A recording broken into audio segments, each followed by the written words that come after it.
Hi guys, in this video I'm going to explain to you how to create a constant baseline of energy in your body. And it's just going to be the basics, but I think especially fitness enthusiasts and probably a lot of other people have a lot of problems with maintaining their energy supplies. Just because we spend so much time burning ourselves out in the gym and with whatever else activity you're doing. Alright, so I got into a lot of problems with this a few years back. This is a story from 2018.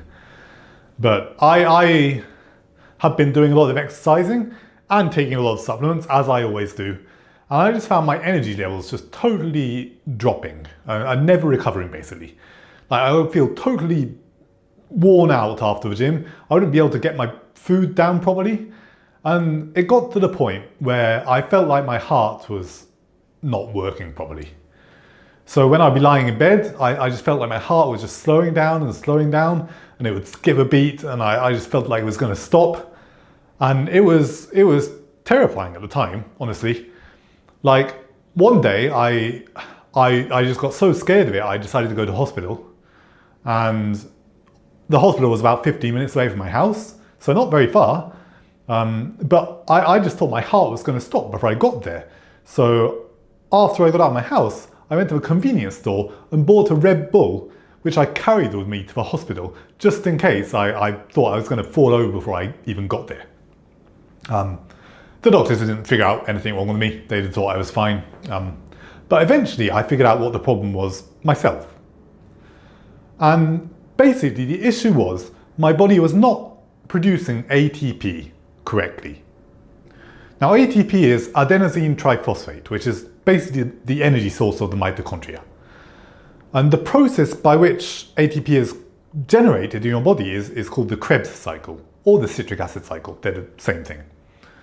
And what happens in the Krebs cycle is you take in glucose or some sugar from your food, and you convert it through a number of different substances, eventually making this ATP molecule.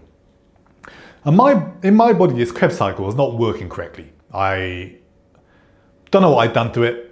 Exercised too much, or taken some supplement which wasn't agreeing with me, or just not eating properly. But I got into this horrible state with that, which was not working correctly. So I basically figured out the essential nutrients to run the Krebs cycle and get my energy production back on track. And the main ones are B vitamins. B vitamins are incredibly important for energy production, and they are the first thing you should try if you have any sort of problem with it. And the main ones you want to be taking is B1 and B2 and B3, B5 and B9, I think are the main important ones. But basically just getting a good B complex and taking that will probably get you mostly covered. So for me, just the B complex, I don't remember what B complex I bought, but the B complex alone did not work for me. I needed extra thiamine, which is vitamin B1 on top of that.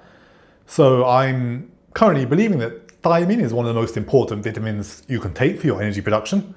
So perhaps that is one you can think about adding on top.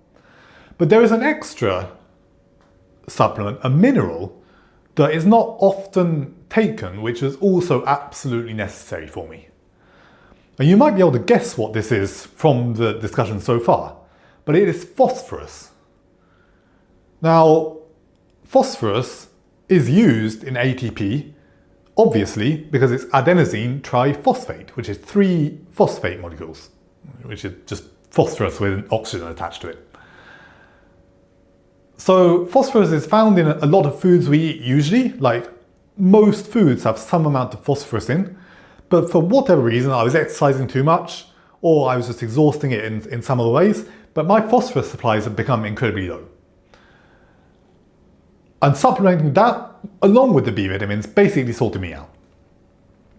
So phosphorus supplementation is not one you often hear about, and probably if you go on iHerb or whatever supplement site you go to, you won't be able to buy a phosphorus supplement, I don't think. So I want to tell you simple ways that you can supplement it if you think you might need it. The first thing, which is what I did back in the day, is take pumpkin seeds, which have a very high amount of phosphorus in them. I would just buy a huge bag of pumpkin seeds at the stop and just munch them throughout the day. And that basically sorted me out, but they're quite expensive, and I don't really want to take them every day for the rest of my life. It was very inconvenient. So the solution I've come up on since is bone meal powder as a supplement. Now bone meal is basically just crunched up animal bones. I'm sorry for any vegans out there, you won't be able to take this. You can deal with your pumpkin seeds. But the constituents of animal bones is basically calcium diphosphate, which is one calcium molecule and two phosphate molecules. So you can get your phosphate supplementation from the bone meal powder, which you can just buy as a supplement, or you can probably just buy an animal feed bag and just eat it from there if you're particularly daring. But the combination of the B complex and the phosphate supplementation basically sorted my energy out, and I've never really got into such trouble with it ever since. It's not the path to getting super high energy. I do have some ideas for that, which I can share with you later, but for maintaining a constant baseline and recovering whatever you use up at the gym, it is a very good base layer of supplementation. All right, let me know if that helped you. I'll call it there for today and talk to you later. Bye-bye.